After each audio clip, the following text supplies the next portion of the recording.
ఎన్నికల్లో ఈవీఎంల వినియోగం, ఓట్ల లెక్కింపు పైన గతంలో ఎన్నడూ లేని విధంగా చర్చ జరుగుతుంది. ఇప్పటికే పోలైన ఓట్ల కంటే లెక్కించిన ఓట్లు ఎక్కువగా ఉన్నాయని ఈవీఎంల పైన Indian association of democratic reference (PF) పలు అనుమానాలు వ్యక్తం చేస్తున్నాయి. ఏపీలోనూ ఈ తరహా అనుమానాలపైన వైసీపీ నేతలు విచారణ కోరారు. అందుకు అధికారులు ముందుకు వచ్చారు. కానీ తాజాగా కీలక పరిణామాలు చోటు చేసుకుంటున్నాయి. తాజాగా జరిగిన ఎన్నికల్లో ఈవీఎంల పనితీరుపైన పలు సందేహాలు చర్చగా మారాయి.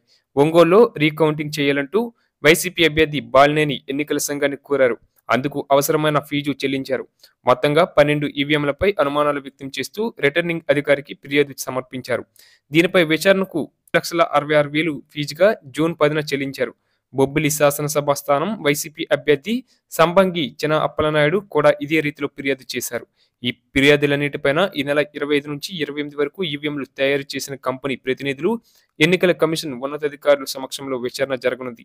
మొన్న పోలింగ్ జరగగా 21 రోజుల తర్వాత జూన్ 4వ తేదీ ఓట్ల లెక్కింపు నిర్వహించారు. ఈ సందర్భంగా ఈవీఎంలను పరిశీలించగా అధిక శాతం ఈవీఎంలలో ఛార్జింగ్ 99% ఉన్నట్లు వైసీపీ అభ్యర్థి బెల్లన చంద్రశేఖర్ గమనించి అనుమానం వ్యక్తం చేశారు. దీనిపై విచారణ జరపాలని రిటర్నింగ్ అధికారికి ఫిర్యాదు చేశారు. విచారణ కోసం జూన్ 10న ఆయన 94,000 ఫీజు కూడా చెల్లించారు. విచారణ తేదీ దగ్గర పడుతున్న కొద్దీ అధికారులు ఆందోళన పెరుగుతుంది. ఫిర్యాదులు వెనక్కి తీసుకోవాలంటూ వైసీపీ అభ్యర్థులపై అధికారులు పెద్ద ఎత్తున ఒత్తిడి తెస్తున్నట్లు ప్రచారం సాగుతుంది. ఈ విషయాన్ని ఫిర్యాదు చేసిన వైసీపీ విజయనగరం ఎంపీ అభ్యర్థి బెల్లన చంద్రశేఖర్ స్వయంగా వెల్లడించారు. ఈ అంశంపైన బాలినేని స్పందించారు.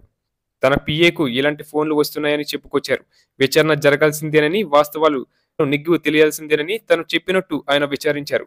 ఈవీఎంలపై ఫిర్యాదుల విషయంలో అధికారులు వ్యవహరిస్తున్న తీరు చూస్తుంటే ఈవీఎంల పనితీరుపై ఏడీఆర్ ఏపీలతో పాటు వైసీపీ అభ్యర్థులు, రాజకీయ పార్టీ నేతలు, సామాజికవేత్తలు వ్యక్తం చేసిన అనుమానాలపై చర్చ జరుగుతోంది. దీంతో నిజంగా విచారణ జరగనుందా? జరిగితే ఏం తేల్చుతారనేది ఇప్పుడు రాజకీయంగా ఉత్కంఠ పెంచుతుంది.